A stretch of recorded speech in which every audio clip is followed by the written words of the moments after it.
ver e ouvir o que nós vamos projetar e consideramos de uma importância grande, ampla, em função mesmo dos últimos acontecimentos que trouxe muitas esperanças ao povo brasileiro e àqueles que estão conectados com o bem, porque se a espiritualidade conseguir canalizar essa energia que esteve nas ruas e que poderá a qualquer momento voltar, nós vamos chegar a uma nação bem melhor. Ainda não será uma nação perfeita, mas uma nação melhor. Eu estou falando nação, não estou falando país. O país é fixo, é material. Mas estou falando da nação, o povo, essa massa amorfa que foi para a rua. E eu vi um jovem falando, dizendo que era um movimento horizontal. Quando ele me disse isso, chegou a sentir um frio na coluna. Esses movimentos horizontais são muito perigosos, porque não tem nenhum líder, todo mundo é líder, e também todo mundo não é líder, não sabe muitas vezes nem o que quer, mas aconteceu e graças a Deus o final foi bom. Não vou dizer que foi um final feliz, mas foi bom. Nós estávamos, coincidentemente, na quinta-feira, quando houve o maior movimento, na nossa mediúnica, e fizemos uma corrente e fizemos uma irradiação para o Brasil, naquele momento pedindo a Ismael, o anjo tutelar do Brasil, que olhasse para o Brasil naquele instante, pelo Brasil, e que de alguma forma procurasse controlar o que estava ocorrendo para que não degenerasse em coisas desagradáveis para a nação. E quem já leu a Revolução Francesa, tem uma certa intimidade, vai lembrar que a coisa começou mais ou menos assim. De repente invadiram a Bastilha, soltaram os presos, e aí começou. E logo em seguida veio o banho de sangue, né? E foi terrível.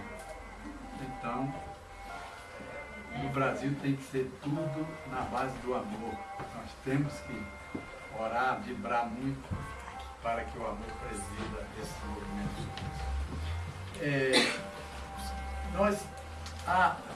Os materialistas e até mesmo alguns religiosos criticam o fato de Jesus, o Cristo, não ter deixado nada por escrito.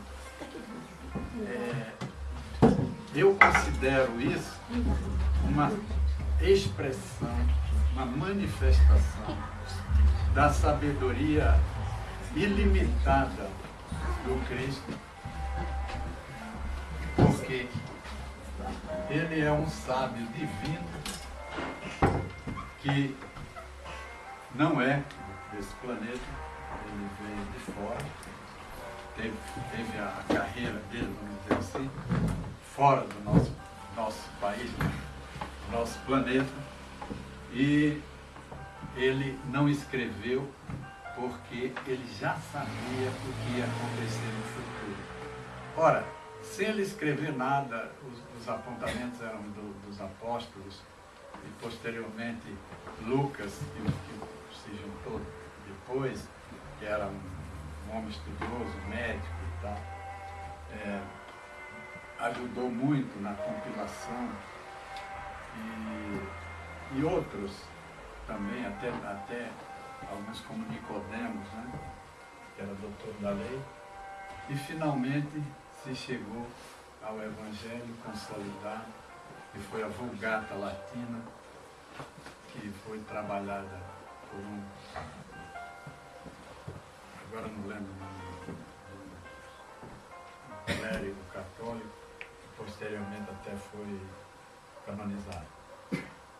Mas se o Cristo houvesse escrito alguma coisa, vocês imaginem o que é, quanto sangue não teria corrido posteriormente pela posse desses escritos, e hoje estaria nas masmorras do Vaticano, debaixo de 7 chaves, e poucos iriam ter conhecimento desses escritos.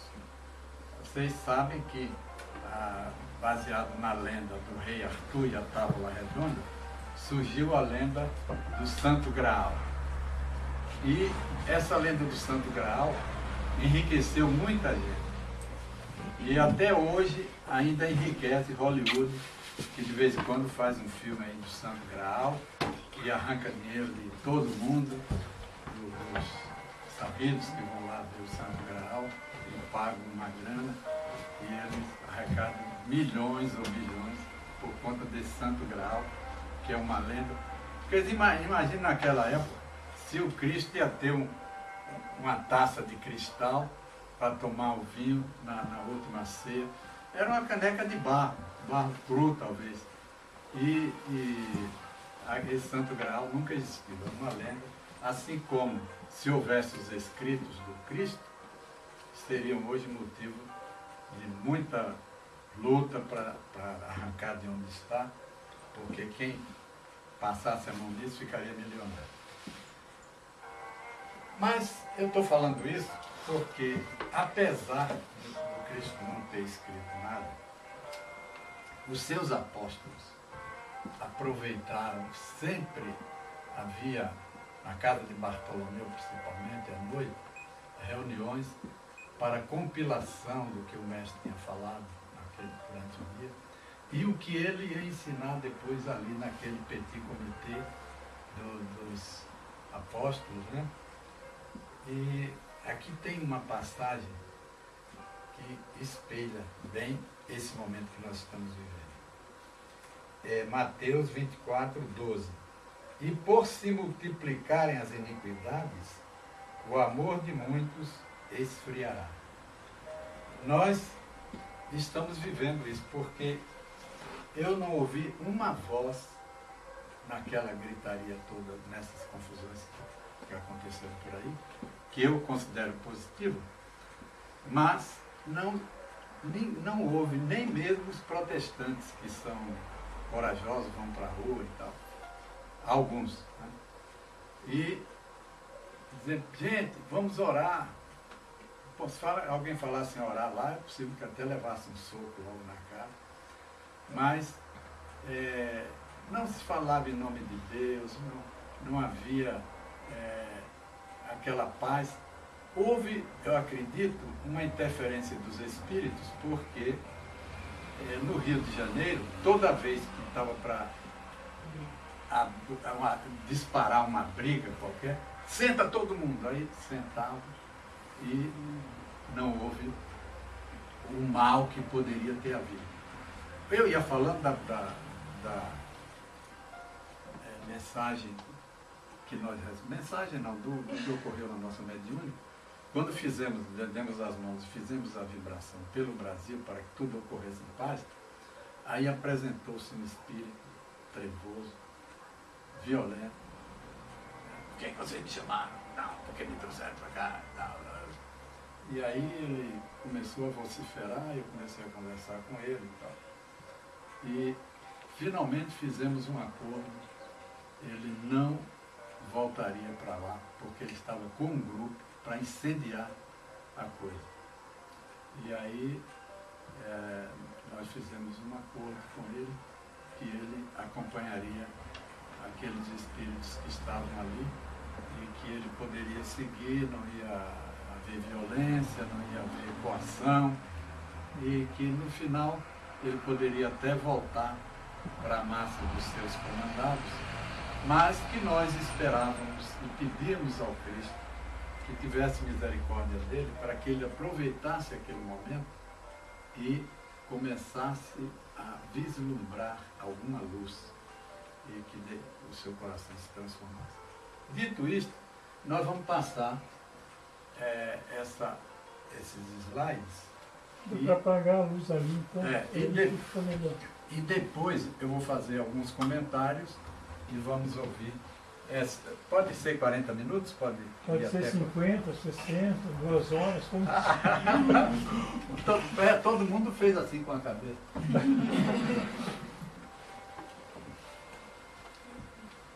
Olha, eu vou pedir o seguinte, leiam com toda a calma, aí no final a gente vai acender a luz e vamos aos comentários.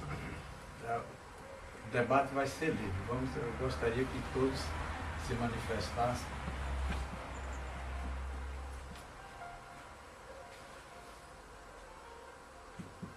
Seguinte. O que eu... Deixa eu ver.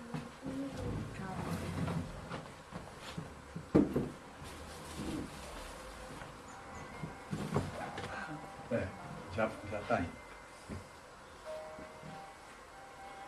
São tempos medievais e a morte é o destino certo de todo aquele que não se alinha com os dogmas impostos pela Igreja Católica.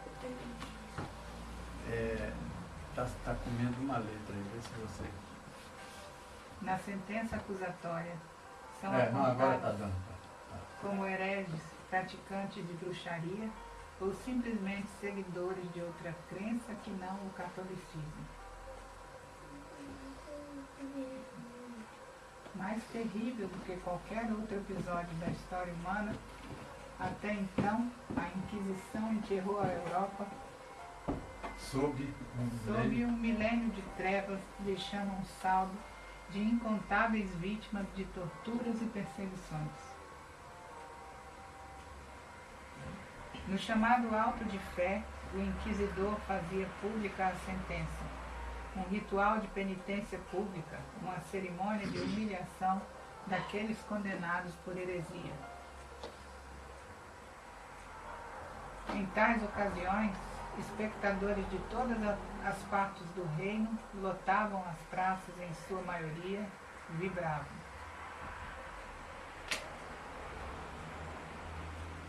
A iminente queda no vazio, a fragilidade do corpo diante de um cruel destino. Sempre se jogava pessoas em locais muito altos. Né? O destino mais frequente daqueles julgadores... Tá carregando. Daqueles julgados culpados era a fogueira. A Inquisição, um tribunal eclesiástico constituído para defender a fé católica, a vigiar, perseguir e condenar aqueles que ousassem professar outras crenças e ideias. O terrorismo consciencial. Ideias inovadoras têm que ser combatidas, defendia a Igreja diante do receio de que viessem a conduzir os crentes à dúvida religiosa e à contestação da autoridade do Papa. A imposição de uma severa vigilância sobre o comportamento moral dos fiéis, a censura de toda produção cultural, a forte restrição a toda manifestação do pensamento crítico e qualquer inovação científica. A chama, em nome de Deus, acesa a consumir a delicada carne. O fim dos sonhos, anseios e das mais tênues esperanças.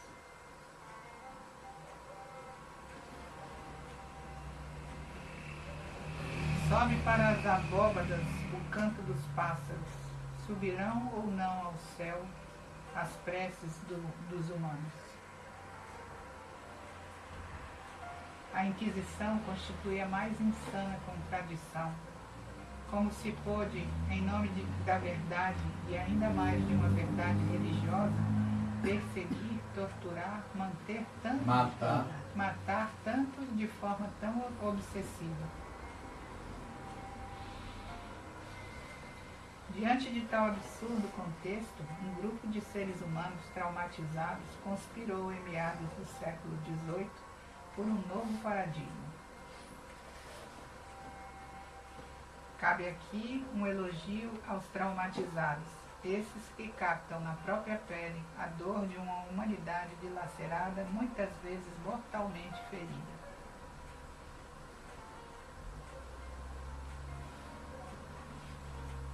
Os filósofos iluministas pretenderam substituir a ideia de salvação pela de felicidade na terra.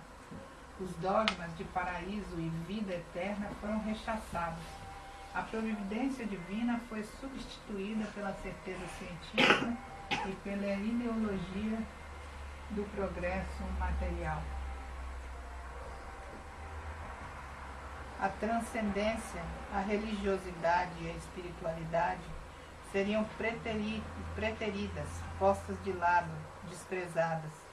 As ideias de progresso material, de perfectibilidade humana, aliadas à defesa do conhecimento racional, passariam então a ocupar o centro das atenções da sociedade humana. A nossa atual sociedade e o mundo moderno se apoiam nos conceitos que tais pensadores desenvolveram. Inegável é o valor do legado que deles herdamos.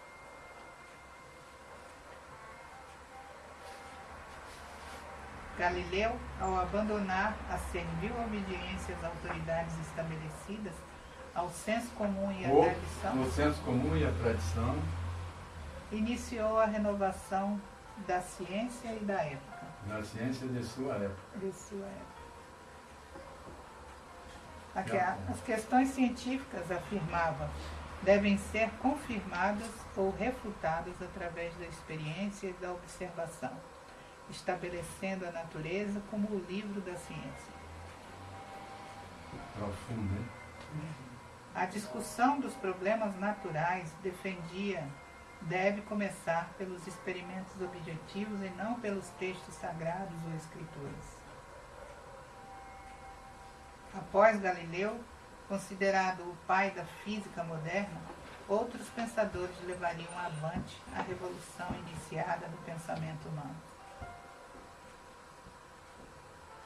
Francis Bacon, tido como o arauto e fundador da ciência moderna, o primeiro dos modernos e último dos antigos, argumentou que a ciência deve restabelecer o império hominis sobre as coisas. O conhecimento, o saber, seria um meio seguro e vigoroso de conquistar poder sobre a natureza, que deve ser, conforme defendia, dominada e subjugada em favor do homem. Descartes, o pai da razão, tão traumatizado estava pelos dogmas de então, que partiu da dúvida como método sistemático para duvidar. Eu penso, e eu penso, logo existe. E se eu penso, logo existe. Filósofo, físico e matemático, Descartes sugeriu a fusão da álgebra com a geometria, fato que gerou a geometria analítica e o sistema de coordenadas, fazendo dele uma das figuras chaves na revolução científica. Finalmente, podemos citar Isaac Newton, que fez a síntese da materialização de Galileu, matematização de Galileu, do espiritismo, do empirismo baconiano e do racionalismo de Descartes. Ao destrinchar a física mecânica, extrapolou a metáfora da máquina para o universo inteiro, regido por leis precisas.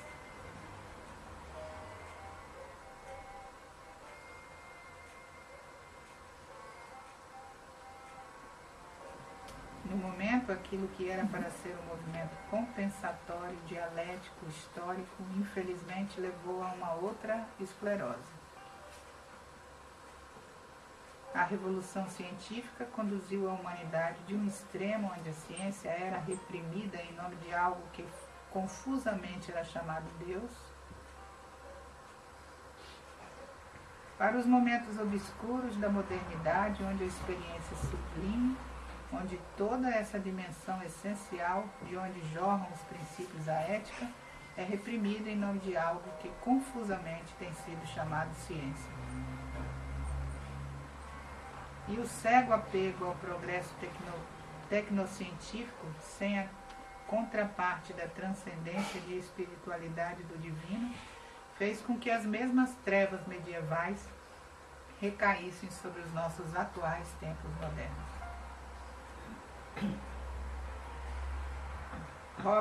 Robert Oppenheimer, nesta foto ao lado de Einstein, era uma das mentes mais brilhantes de sua época. E por ser uma das mentes mais brilhantes de sua geração, foi designado pelo governo norte-americano para liderar a Operação Manhattan. Durante 28 meses, de abril de 1943 a agosto de 1945, Oppenheimer encabeçou uma equipe formada por centenas de cientistas de ponta e outros milhares de técnicos e assistentes.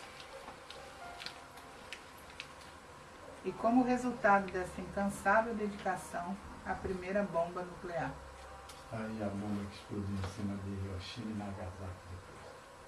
Uma enorme concentração de energia engendrada em um pequeno espaço, capaz de ser liberada subitamente com resultados devastadores, aliada a um subproduto letal, a radioatividade. O dia 6 de agosto de 1945 tinha tudo para ser apenas mais uma segunda-feira como tantas outras. O sol já despontara e os habitantes da cidade de Hiroshima, ao sul do Japão, se preparavam para uma semana por começar. Seria um dia como tantos outros, não fosse o avião a sobrevoar sorrateiramente a cidade e lançar às 8h16 a primeira bomba atômica jogada sobre uma cidade povoada.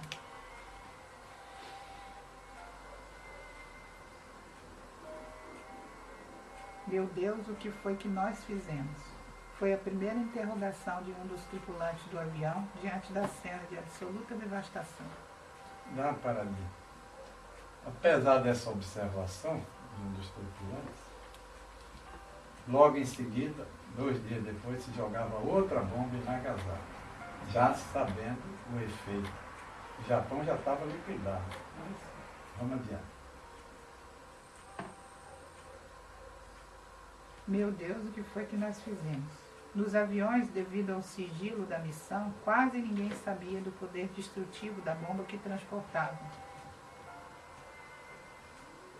Cerca de 100.000 pessoas morreram instantaneamente. As vítimas eram civis, cidadãos comuns, já que a cidade não era um alvo militar importante.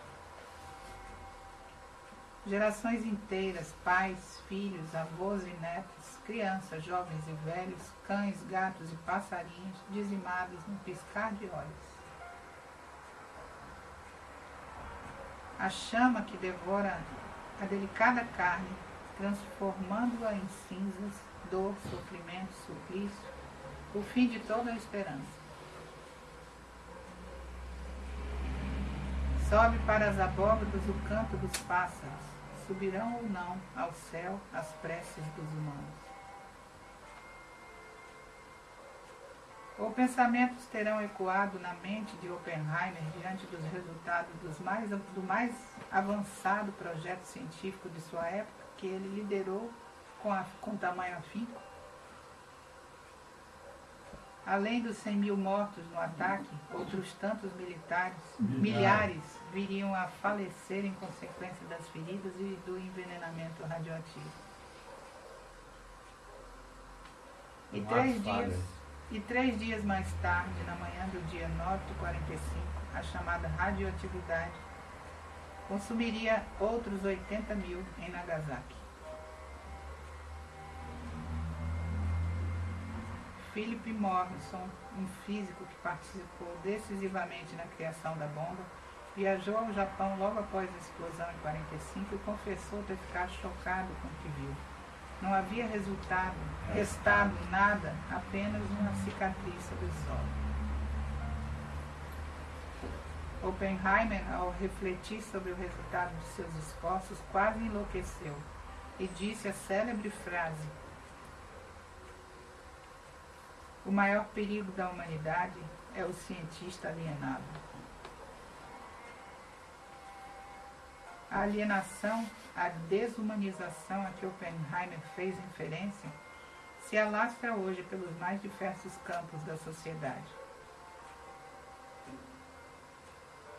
Hoje, o maior perigo para a humanidade é o cientista alienado, o político alienado, o educador, o aluno, o profissional alienado, o consumidor, o cidadão, o ser humano alienado.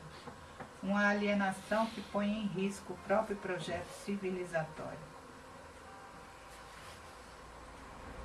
Tempos confusos estes em que nos coube viver, dias desleais de fria indiferença diante do essencial.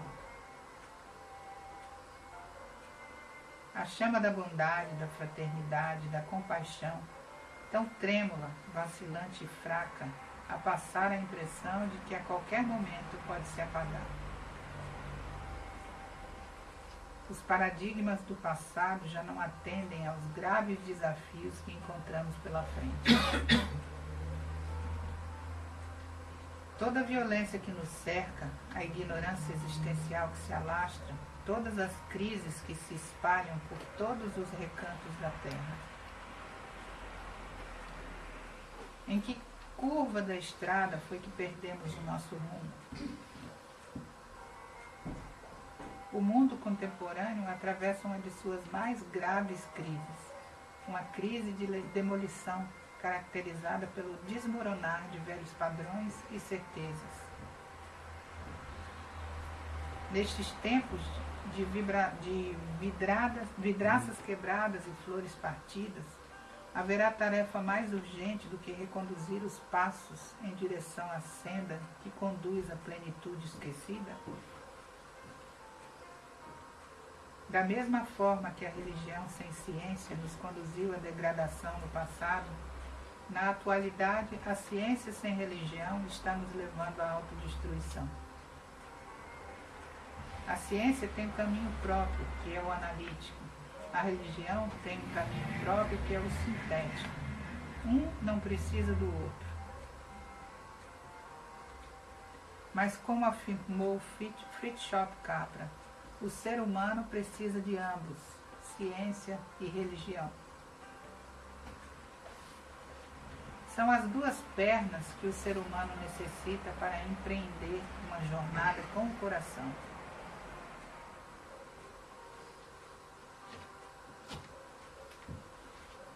São tempos essencialmente duros, estes que nos coube vivenciar.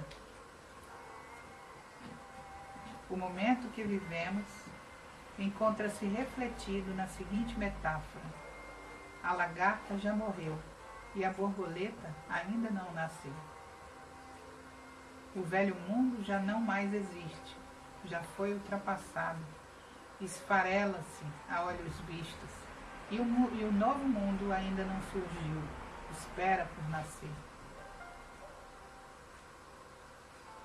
É sem dúvida um tempo decisivo, de desafios sem precedentes que ombreamos todos nós, a quem coube vivenciar esses tempos de transição, de passagem para uma nova época. A lagarta já morreu e a borboleta ainda não nasceu. O resgate necessário da transcendência da espiritualidade, da arte, da poesia. Esta apresentação é baseada nos textos do terapeuta holístico Roberto Creme. Pronto, pode encerrar aí, Sofia. Eu vou acender a luz aqui. Não parece que está falando desses dias que nós estamos vivendo? Essa transição planetária que foi... Conhece? Isso aqui foi produzido por Divaldo, ele foi psicografado por Divaldo Pereira Franco, todo mundo conhece, e foi ditado pelo espírito Manuel Filomeno de Miranda. Manuel Filomeno de Miranda foi presidente da Federação Espírita da Bahia, um grande espírito, um homem extraordinário que saía por aquelas casas ali na... Quem conhece Salvador aqui? Alguém conhece? A Suzane conhece. Então Salvador tem ali no Largo de São Francisco, onde tem a catedral, tem aquela igreja de São Francisco, que é toda de ouro por dentro e tal. Ali em volta, até uns 10 anos atrás, era o Baixo Meretrício, né? Mais tempo. Só de Florianópolis nós temos 17. E já não era? Tempo. Não, mais de 17 anos. Ali já começou a mudar. Uns 20 anos. 20 anos atrás. E o Manuel Filomeno de Miranda, ele saía da federação e ia conversar com aquelas mulheres todas naquelas casas, né? Falando do espiritismo, falando de uma forma de libertação para elas e tal, que naturalmente era um pouco de utopia, porque isso só veio a se modificar na medida em que a justiça social começou a alcançar aquelas mulheres, né? Porque não poderia se fazer uma revolução só moral. Havia a parte social que não seria atendida e elas poderiam retornar. Mas, de qualquer maneira, foi um sonhador e um homem que conseguiu retirar muitas daquelas mulheres daquela escravidão branca. Bom, ele diz aqui, através da pena de Divaldo, que a grande revolução não vai ser armada, nem vai ser ter grandes líderes. Os líderes serão cada um de nós. A revolução é eterna. Essa é a grande revolução que precisa ser feita. Porque quando as pessoas forem para a rua, a revolução interna já terá acontecido, então eles irão com segurança. Podia desligar isso, né? Que agora você não vai gravar, vai continuar gravando. Só desliga o projetor. Tá, só o projetor, por favor.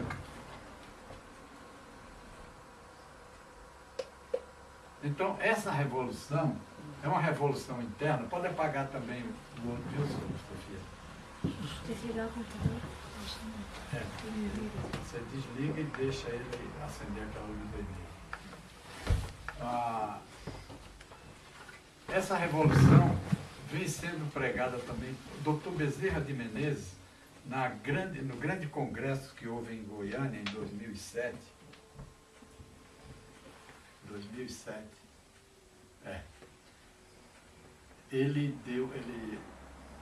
No final, ele fez uma verdadeira conferência falando nas atitudes de amor. E essas atitudes de amor foram fechadas no livro. Alguém aqui conhece esse livreto? Denominado Atitudes de Amor. Onde o Dr. Bezerra de Menezes traça os planos, o grande plano para o espiritismo do terceiro milênio, a partir do ano 2000.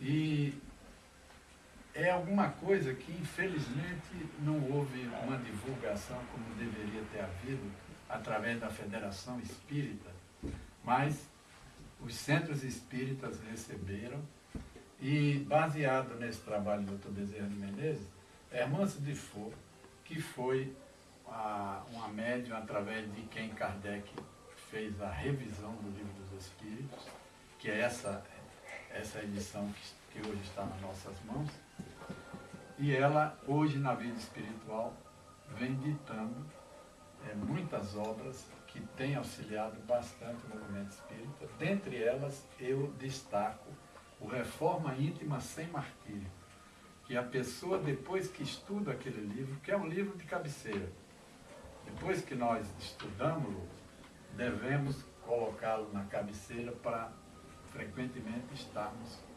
consultando, porque é um vade-mecum importante para qualquer espírita que quer avançar no caminho da evolução espiritual. Mas, dizia eu no início, falava sobre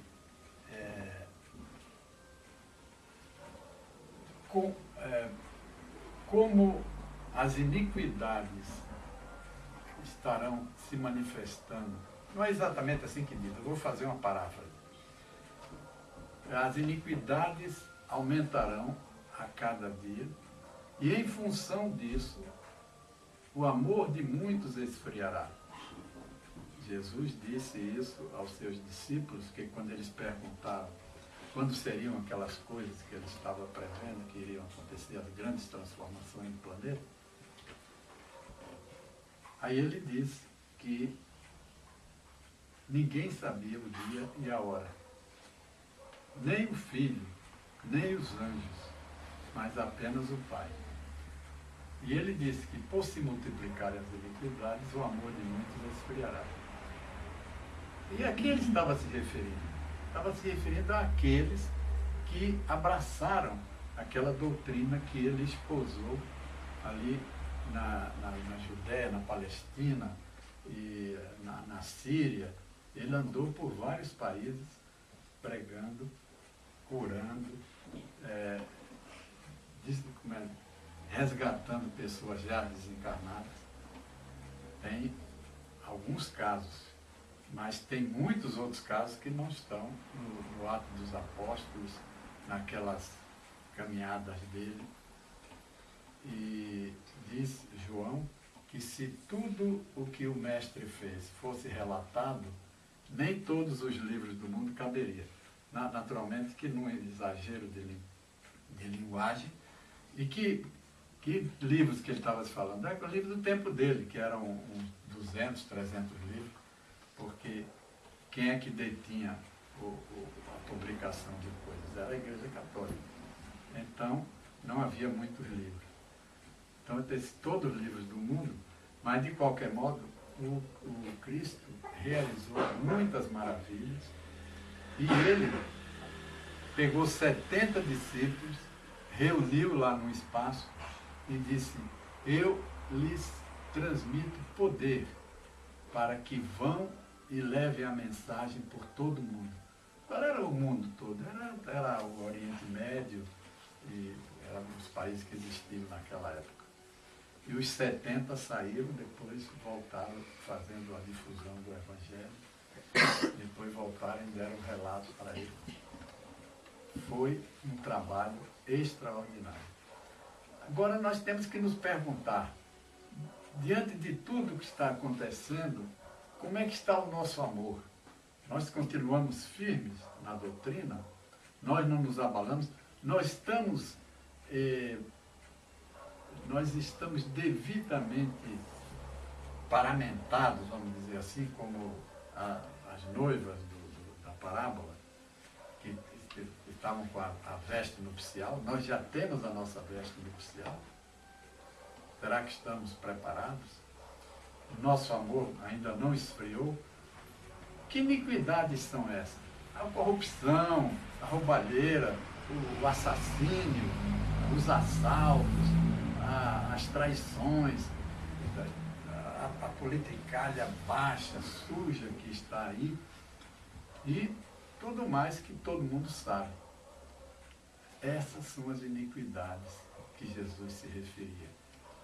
Naquele tempo ele já previa o que aconteceria nessa época. Então, eu gostaria que quem quiser fazer alguma pergunta, algum comentário, só destacar esses trechos ali do Crema, que ele diz: tempos confusos estes em que nos coube viver, dias desleais, de fria indiferença diante do essencial. Essa fria indiferença nós vemos na Globo, nós vemos na rua, nós vemos nos hospitais, nós vemos no noticiário, na justiça, na injustiça, porque justiça só tem para os ricos. Se você não tiver muito dinheiro, você não consegue resolver um problema. Então, diante do essencial, o essencial é o espírito, é a espiritualidade, é a fraternidade que deveria nos unir, a lealdade, todos esses valores que foram esquecidos pela humanidade. O mundo contemporâneo atravessa uma crise de demolição, o desmoronar de velhos padrões e certezas. O mundo estava cheio de certezas. Os políticos vão para a tribuna, apresentam as certezas deles, os grandes oradores, alguns escritores, etc. Mas as certezas todas estão desabadas. Eu acredito que quando aquela multidão subiu aquela rampa do Congresso, os políticos todos lá dentro estavam tremendo e correndo para o sanitário, etc. E por se multiplicarem as iniquidades, o amor de muitos esfriará. Então, fiquemos atentos. Vamos ver como é que está o nosso amor. Meus irmãos, essa era a mensagem. Eu falei com Suzane que ia trazer uma mensagem sobre espiritismo e saúde.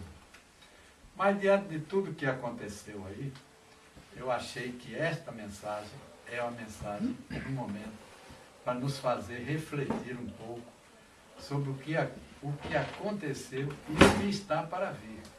Porque depois que foi aceso esse estopim, isso vai continuar queimando. Então, o que nós temos que fazer? A Sarah Noisiainen, você conhece, já leu alguma coisa dela? Então vou lhe mandar para o Suzane algumas coisas para você.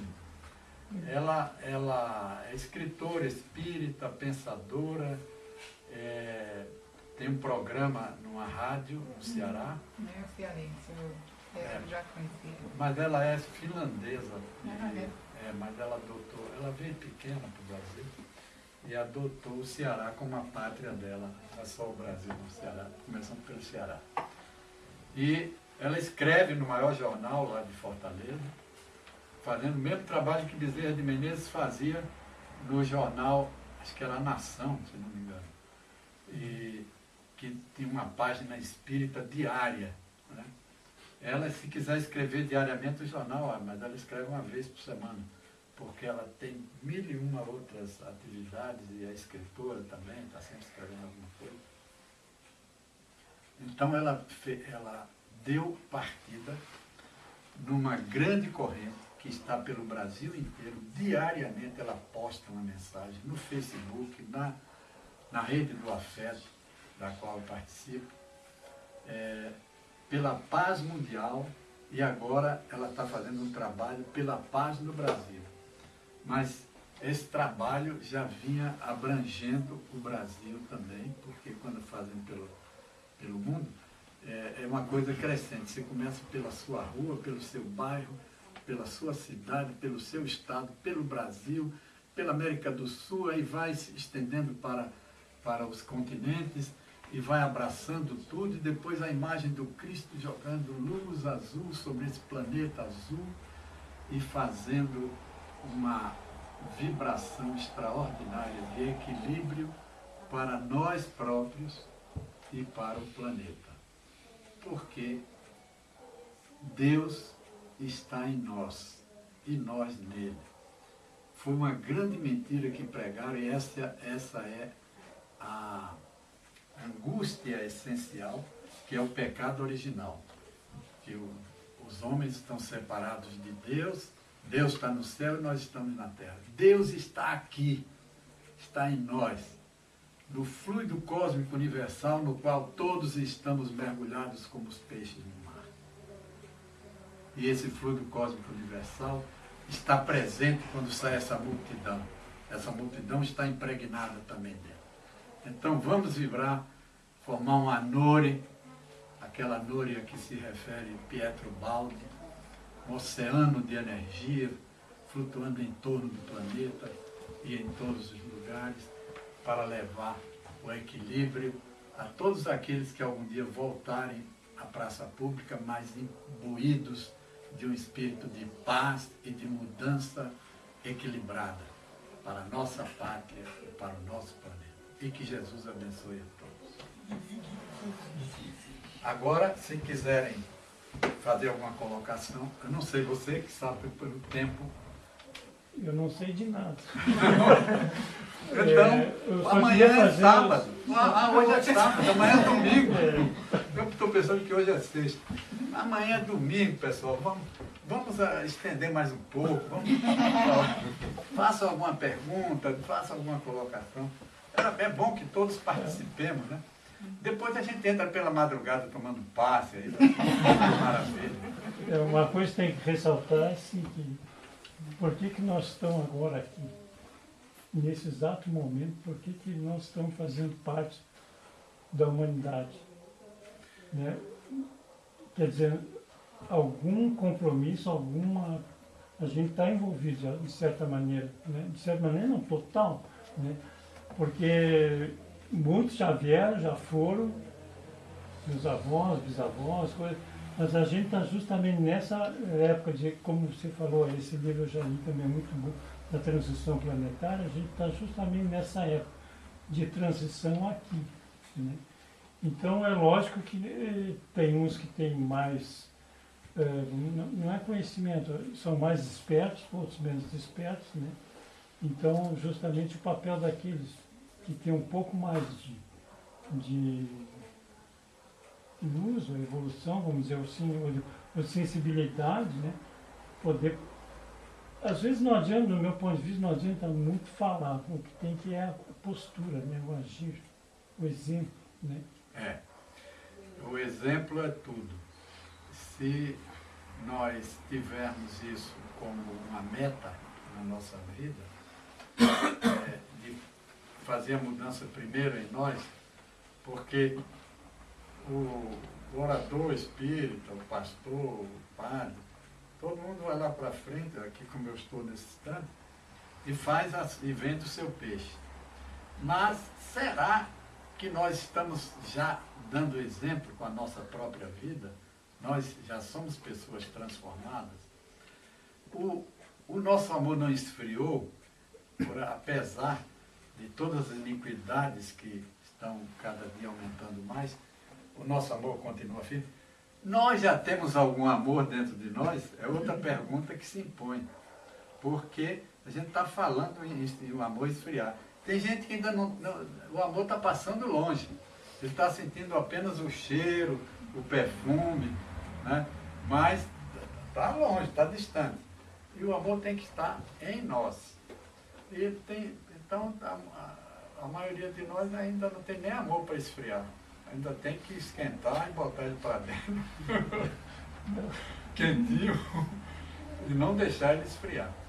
Mas é isso aí, fica essa observação para que a gente medite um pouco e comece a olhar para dentro de si, porque esse livro, Reforma Íntima Sem Martírio, eu participei de um congresso em Minas, que depois formou a Rede do Afeto, e teve um escritor de São Paulo,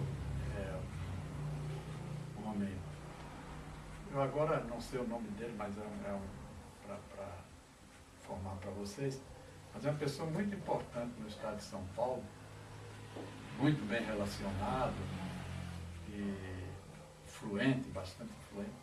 E ele subiu numa cadeira e disse assim, pegou o livro e disse assim, este livro me fez uma nova criatura. Eu sou espírita e conheço o Pentateuco espírita. Mas esse livro realmente me transformou, porque agora eu posso dizer que isso, o Espiritismo está dentro de mim. Como a irmã tem um pensamento muito importante sobre isso. Ela diz o seguinte, que o Espiritismo na cabeça é informação, no coração é transformação. Então, vamos botar amor no nosso coração, junto com o Espiritismo. Que Jesus nos abençoe a todos. E até uma próxima ocasião, se o nosso diretor ainda tiver... Diretor não, presidente. Presidente. Oh, desculpa! Presidente é muito mais importante. Se tiver coragem de convidar na hora. Agora então, obrigado. agradecemos a presença da E Léo. vamos que é a continuar segunda falando vez. desse amor que o senhor fala, né? Sim, vamos continuar. E agora, então, os médios vão para a sala de passe e cada um, vamos aguardar em silêncio. Tem umas O amor vai ser colocado em ação em agora. ação. O que eu acho importante que Magnetismo. o senhor conhece o seu Valmila do Amor e Humildade do Apóstolo, Valmir Tolentino. Ele há quase 30 anos recebeu uma mensagem para ele sair na rua, nos bairros, procurando as pessoas para levar o Evangelho. Levar o Evangelho, levar um alimento. Todos os sábados ele sai com um grupo, que chama-se Romeiros da Fé, visitar os doentes, as pessoas necessitadas. Ele vai num barraquinho, que eu fui muitas vezes, fiquei uns 6, 8 anos acompanhando ele. Desde o mais barraquinho, que já no fundo tem barraquinhos que são dentro de uma rocha, quase, pessoas que moram ali, é muito triste de ver, né? Assim como a gente já foi em palácio, Isso para levar o Evangelho. é um trabalho meritório e que algum dia os espíritas estarão E eu acho fazendo que a isso gente deveria também. Fazendo isso também. também visitar os doentes, não é? E na casa, se alguém está doente, ela não se pergunta que religião você professa, não é? Mas sim, que a pessoa está necessitando. Isso lá na nossa casa nós já estamos fazendo. Temos comissão para isso.